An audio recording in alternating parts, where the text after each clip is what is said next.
В Армении планируется создать систему профессиональных сержантов, заявил глава парламентской комиссии по обороне и безопасности Андроник Кочарян.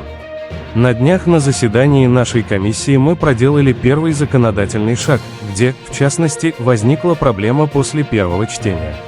Мы пригласим заместителя главы Генштаба и другого представителя Минобороны для объяснения смысла сержантской школы, отметил Кочарян в эфире общественного телевидения Армении.